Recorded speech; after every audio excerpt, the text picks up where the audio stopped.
natin question tungkol dun sa pelikula na pinalabas na nakaraan, yung Felix Manalo. Actually, hindi ko pa napanood yun. Hindi pa ba? Hindi pa. Panoorin mo. Oo.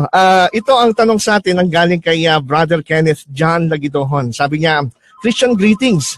Can you critique the Felix Manalo movie and discuss the false scenes in the said movie when Felix Manalo was still SDA minister? I hope you can discuss what really happened about this separation from SDA Church. I believe most of INC members didn't know the truth behind the FIM separation from SDA Church. Thank you very much, by Kenneth John Laginohon. Anyway, itong tanong niya, actually ako hindi ko talaga din pinanood kasi kung natatanda mo, Pastor, ay nung mga nakaraan ay binoykot, sabi ko, huwag natin panoorin. Kaya hindi ko talaga pinanood.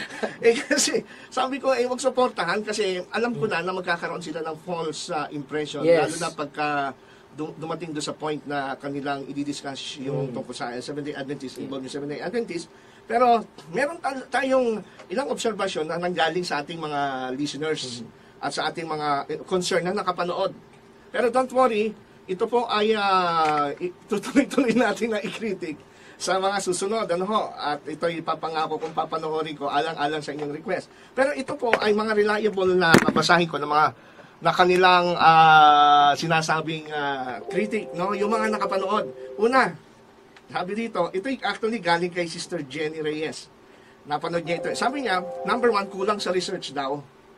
So, kulang sa research. Bakit? Kasi ipinakita doon sa pelikula na may hikaw si Honorata de Guzman, samantalang siya ay Adventista pa. Yes, oo, isa ba yan? Malinaw yun. Doon pa lang hindi na po tama yung image o yung historical account. Kasi ang mga Adventist mula pa noon hanggang ngayon ay talagang hindi talaga nag-wear ng hikaw or jewelries. Pero siguro nakalimutan nila na ito ay isa sa mga bahagi ng ating pananiwala na bawal sa ang alahas.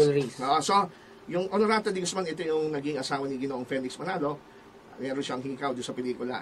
Number 2, maling script. Bakit?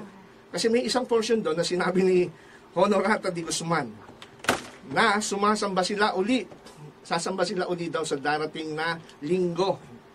No? So, at hindi man naman sila, at sila naman ay binisita ng mga dating kasamang Seventh-day Adventist. Pero alam natin na mali ito kasi kung sila ay nagsimba ulit, hindi linggo, kundi Sabado dapat. Kasi ang Seventh-day Adventist, ang simba natin ay Sabado, hindi linggo. So, iyon ay isang pagkakamali. At ito ipapalabas din natin yung sa mga susunod, ipapalabas din natin to para i-proof natin na talagang mayroong ganitong account. Ito ay based doon sa mga nakasaksi talaga. Number 3, nagdagdag ng nakasunod sa Biblia. Dahil sabi dito, ipinakita sa pelikula na binabasa ng isang misyonerong Adventista ang talata, yung Mateo 5:17, na hindi ako naparitong upang sirain ang kautusan ni Moises. So, lumalabas na wala naman talaga sa Biblia yung ni Moises. Basta nakalagay doon, hindi ako naparito upang sirain ang kautusan.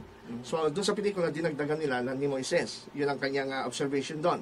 Number 4, mahinang argumenta sa likas na kalagayan ng Panginoong Kristo. Dahil sa isang eksena, may ipinakita na may isang Adventistang nangangaral na tumuligsa sa paniniwala ang si Kristo ay tao lamang. So, ang binasa ni Ginoong Felix Manalo ay yung Juan 8:40, favorite verse nila ito. Bakit niyo ako pinapatay na taong nagsasaysay sa inyo ng katotohanan?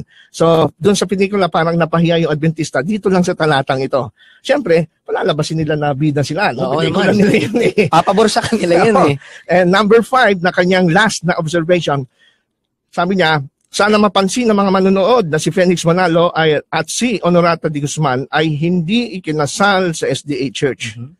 So, doon sa pelikula siguro, pinakita sa Seventh-day Adventist Church. Kundi sa misyon Kristiyana. Kasi bakit?